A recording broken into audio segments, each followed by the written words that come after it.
જય શ્રી કૃષ્ણ મિત્રો, સ્વાગત છે તમારું શ્રીજી સત્સંગમાં। નવરાત્રિના 9 દિવસોમાં માતા આદ્ય શક્તિના વિવિધ રૂપોની પૂજા અર્ચના કરવામાં આવે છે। નવરાત્રિના 8મા દિવસે માતા મહાગૌરીની ઉપાસના કરવામાં આવે છે। તો ચાલો સાંભળીએ માતા મહાગૌરીની કથા। શ્વેતે વૃષે સમારૂઢા શ્વેતાંબરધરા શુચી महागौरी शुभम दत्यान महादेव प्रमेददा। माता दुर्गानी 8મી શક્તિનું નામ મહાદુર્ગા છે। નવરાત્રિના 8મા દિવસે મહાગૌરીની ઉપાસનાનું પુરાણોમાં પણ વર્ણન કરેલું છે।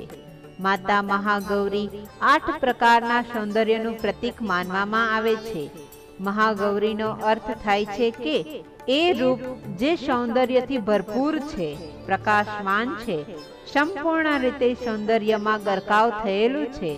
પ્રકૃતિના 2 કિનારાઓ હોય છે, જેવી રીતે નદીના 2 કિનારા હોય છે તેવી જ રીતે માતાના પણ 2 અલગ અલગ અસ્તિત્વ છે।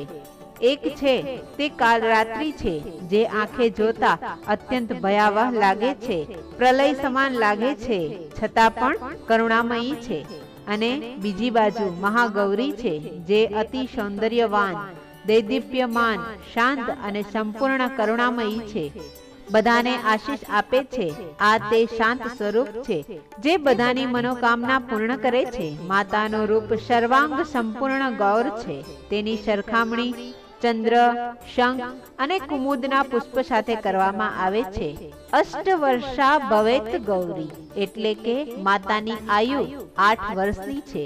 તેમના બધા જ અલંકારો અને વસ્ત્ર પણ સફેદ જ છે, એટલે જ માતાને શ્વેતાંબર ધરા પણ કહેવામાં આવે છે।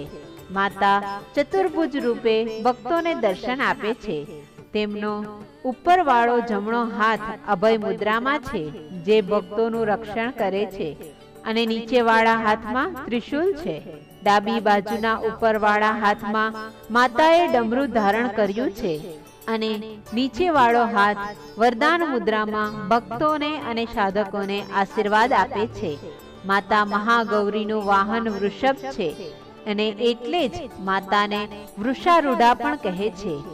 માતા પાર્વતીએ જ્યારે ભગવાન શિવને પતિના રૂપમાં પ્રાપ્ત કરવા માટે કઠોર તપસ્યા કરી હતી, નિરાહાર નિર્જર રહીને, સુકાયેલા બીલીપત્રો ખાઈને, ઠંડી, ગરમી અને વરસાદમાં હિમાલય પર રહીને કરેલી અત્યંત કઠોર તપસ્યાને કારણે માતાનું શરીર ખૂબ જ ક્ષીણ થઈ ગયું હતું। પરંતુ જ્યારે ભગવાન શિવજીએ પ્રસન્ન થઈને તેમના શરીરને ગંગાના પવિત્ર જળની ધારા વડે સ્વચ્છ કર્યું, ત્યારે તેમનું શરીર એકદમ કાંતિવાળું બની ગયું। માતાનું શરીર સંપૂર્ણ ગૌરવર્ણ બની ગયું હતું, અને ક્ષીણતા પણ જતી રહી હતી, અને એટલે જ માતાને મહાગૌરીના નામે પૂજવામાં આવે છે। અને એક બીજી કથા પણ પુરાણોમાં સાંભળવા મળે છે કે જ્યારે માતા પાર્વતીજી તપસ્યા કરી રહ્યા હતા, ત્યારે ત્યાં એક ભૂખ્યો સિંહ ભોજનની શોધમાં ત્યાં આવી પહોંચ્યો હતો। માતાને જોઈ તેની ભૂખ ખૂબ જ ઉઘડી ગઈ હતી, પરંતુ તે માતાની તપસ્યા પૂરી થવાની રાહ જોવા લાગ્યો અને ત્યાં જ બેસી રહ્યો। આ રીતે માતાની તપસ્યા પૂરી થવાની રાહ જોવામાં તે ખૂબ જ અશક્ત બની ગયો હતો। જ્યારે માતાની તપસ્યા પૂર્ણ થાય છે, ત્યારે સિંહને જોઈને તેમને ખૂબ જ દયા આવે છે। તેમણે દયાભાવ અને પ્રસન્નતાથી તેને પણ પોતાનું વાહન બનાવ્યું। એટલા માટે જ માતાનું એક નામ સિંહવાહિની પ્રસિદ્ધ થયું છે। માતા અમોઘ ફળ આપનારી છે।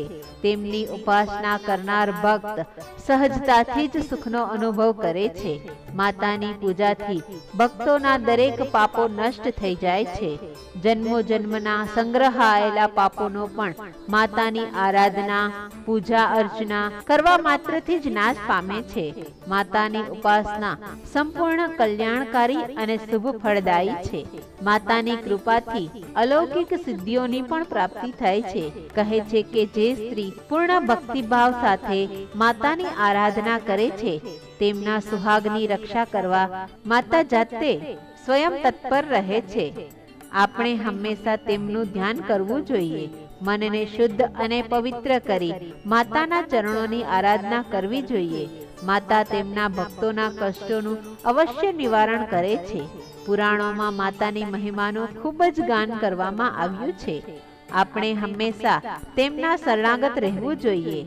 માતાની આરાધના આ મંત્ર દ્વારા પણ કરવામાં આવે છે.